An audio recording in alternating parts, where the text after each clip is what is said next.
E ontem o Estádio Amigão foi palco de mais um grande espetáculo de futebol. Campinense e Flamengo se enfrentaram na primeira partida da segunda fase da Copa do Brasil. E a empolgação dos torcedores antes da partida contagiou a cidade e deixou todos confiantes em conquistar a vitória.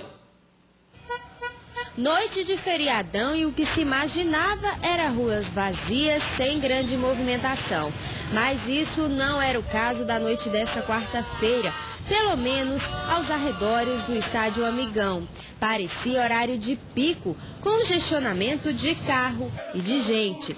Essa turma se concentrou bem antes. E para quem pensa que torcedor da Raposa só é de Campina Grande, está enganado. Tem raposeiro internacional, como esse belga que vive na cidade. Eu fiz intercâmbio aqui e me apaixonei pelo Campinense. Pelos bares e restaurantes, torcedores que preferiam assistir pela TV a partida. E para quem estava trabalhando, valia aquela espiadinha. Ah, vai ter que dar. Você tem que tirar um tempinho para dar uma olhada, né? Trabalhando e olhando o jogo. Trabalhando e olhando o jogo. Já dentro do Amigão, uma festa rubro-negra para todos os lados. Faltavam 2 horas para o início da partida e as torcidas já lotavam as arquibancadas.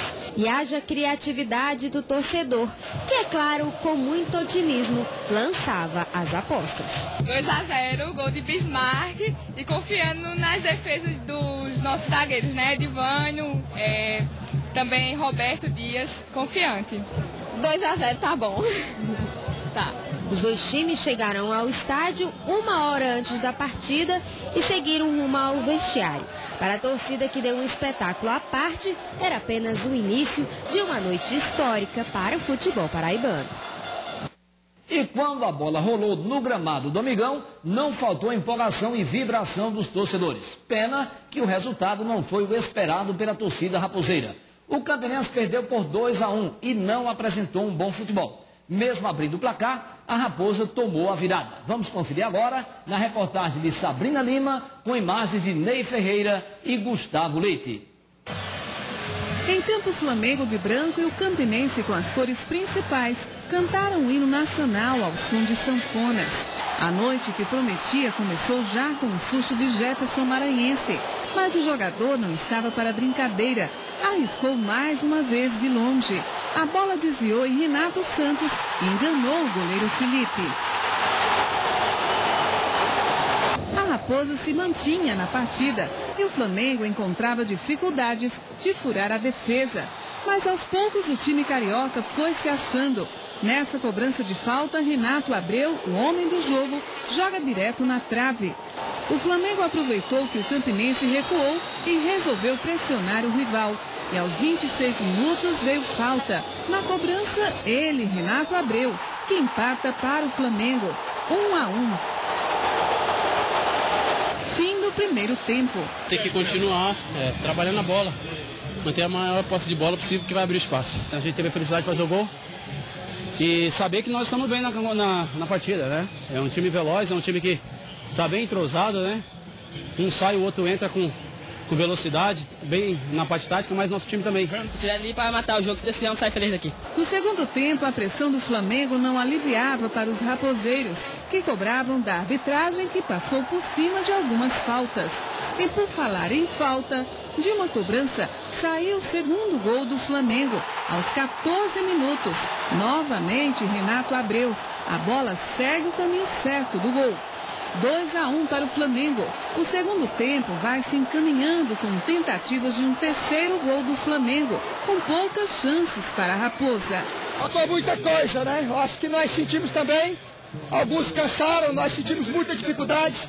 Buscamos descansar o máximo possível esse pessoal aí, porque nós sabíamos que nós já vimos de uma jornada meio puxada. Mas mesmo assim se comportaram com dignidade, querendo o resultado. Sabíamos que seria difícil, mas não tem nada ainda perdido. Eu espero que nós, mesmo jogando fora, a gente tenha uma postura diferente e condizente com aquilo que nós esperamos do Campinense. Nós tomamos um gol tão rápido, né? Então é sempre perigoso. Mas não tenha dúvida que é uma vantagem boa, mas a gente tem que entrar ligado, tem que entrar concentrado, não pode. Futebol não dá para relaxar de forma nenhuma. a gente entrar firme. Lamento muito porque a gente tinha um planejamento de intertemporada um pouco mais longo. Não vai ser possível, a gente vai ter um período bem mais curto para pensar aí no primeiro jogo. Depois, claro, primeiramente pensando agora nesse jogo de volta e depois pensando no brasileiro. Danilo, um grande jogo, apesar do Campinense não ter realmente apresentado um grande futebol. A Raposa vem sendo considerado o time das missões impossíveis. Dá para virar o jogo no Rio de Janeiro? Boa tarde, Danilo. Boa tarde, Rostão. Boa tarde, Yuri. Boa tarde ao telespectador do Super Esportes, em especial a toda a nação rubro-negra de Campina Grande. Então, Rostão, dá sim para virar. O Campinense está disputando essa segunda fase da Copa do Brasil, porque foi buscar sua classificação fora de casa, em São Luís, no Maranhão, contra o Sampaio Corrêa, e tá aí o Campinense agora, mais uma missão que não é impossível. Enquanto houver 1% de chance, eu terei 99% de fé. E aí, vamos sim, em busca dessa classificação. Não sabe se ainda, se no Rio de Janeiro ou em outro local, em Volta Redonda, até mesmo em Salvador, a Fonte Nova foi oferecida ao Flamengo para a realização desse segundo jogo. Então, vamos aí aguardar a definição do local e sabermos para onde vamos viajar para acompanhar o Campinense. Olha, vamos destacar alguns pontos positivos no jogo de ontem. O primeiro, o comportamento da torcida. A torcida lotou o estádio do Amigão, não tinha mais lugar para ninguém. Comportou-se muito bem o torcedor raposeiro, inclusive recebendo aquele torcedor que veio de fora, porque a maioria realmente terminou vindo de fora, aí torcer pelo Flamengo. Isso, Rostão, a provocação verbal seria normal, porque isso acontece até mesmo em clássicos aqui da cidade, a provocação verbal. O que não pode acontecer é o contato físico, a violência física. Isso não ocorreu ontem, foi apenas aí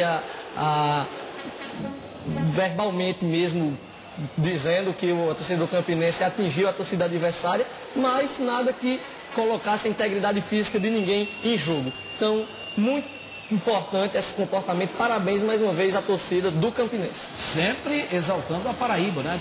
O torcedor do Campinense sempre dizendo é Paraíba, sempre valorizando o futebol da nossa terra. Isso, Austin. Inclusive uma faixa, quero destacar aqui, uma faixa colocada na arquibancada sombra, dizendo que Campina torce para time da cidade, não precisa tomar time nenhum emprestado para torcer. Torcemos pelo nosso time, seja o Campinense como na noite de ontem, seja o 13 em outras ocasiões. A faixa, inclusive, dizia times da cidade, né? Isso, era no plural. Isso, então, era enaltecendo o nome da cidade. Torcida do Campinense, maioria no estádio Amigão no dia de ontem. Parabéns também, mais uma vez, a essa maravilhosa torcida, Rostan, que mostrou e calou quando a Tora entrou ali, exibindo suas bandeiras. Muito bonito aquela imagem também, que ficou gravada na memória. Danilo, o torcedor perguntou aqui através do Twitter por que foi aberto aí uma parte da arquibancada geral. A gente calculou ali em aproximadamente 15% da arquibancada geral, terminou sendo aberta e deixando aí para a torcida do Flamengo.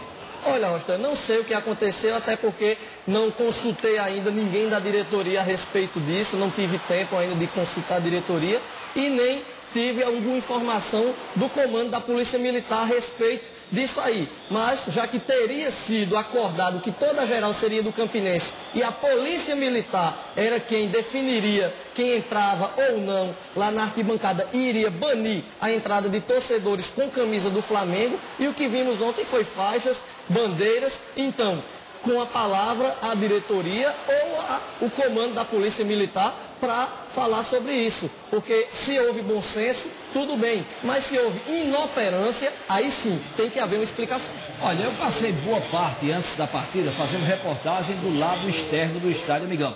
Eu acho que na realidade houve bom senso, porque o que a gente via ali, a gente tem que parabenizar de um lado o Flamengo, porque é um time realmente de massa, é o time de maior torcida no Brasil. E o que a gente via era muita gente de fora, muitas caravanas de outras cidades, através de vans, de ônibus, chegavam e já chegaram com os ingressos da arquibancada geral. Então, se você tinha mais de 1000 torcedores com ingressos da arquibancada geral, não deixá-los entrar também não seria a maneira mais justa, não seria um modo mais correto, inclusive de recepcionar esses torcedores que, repito, não eram de Campina Grande. Pelo menos ali 99% eram de cidades circunvizinhas aqui a Campina Grande e muita gente de outros estados.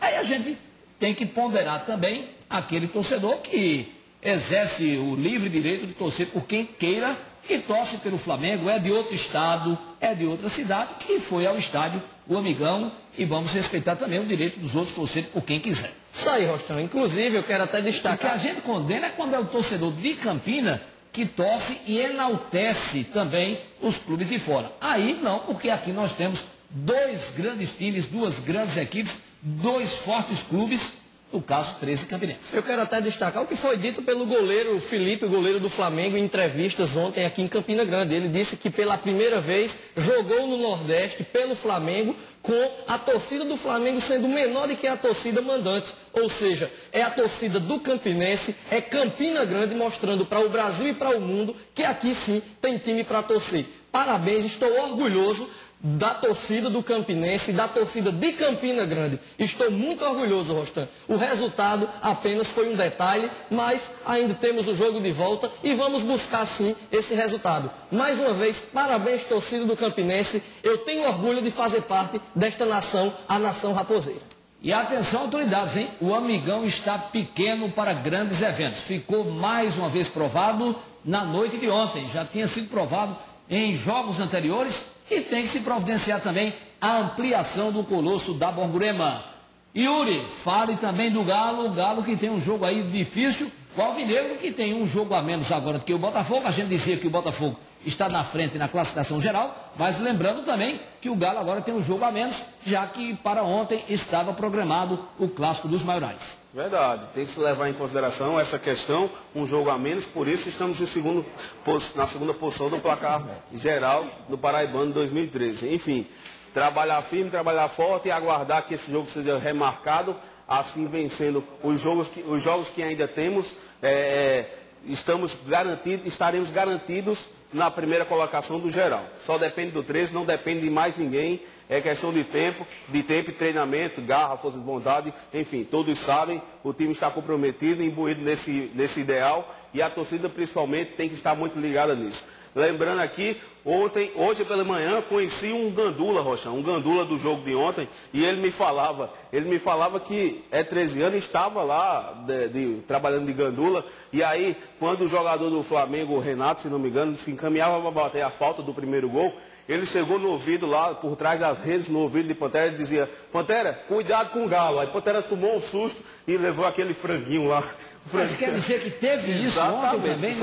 Isso aí foi o que o Gandula me disse. Enfim, não sei se leva em consideração, mas mais uma coisa que eu quero ressaltar aqui é o seguinte. Pela segunda vez o Campinense vem com essa história de um time grande enfaixá-los. E aí terminam engessados. Aí. Pipocou contra o 13, pipocou contra o Flamengo, enfim, tá ficando complicado a vida do Campinense. É melhor esquecer essa história de enfaixar, porque o negócio tá ficando feio. Vai ficar sem enfaixar a Raposa? Exatamente, boa tarde.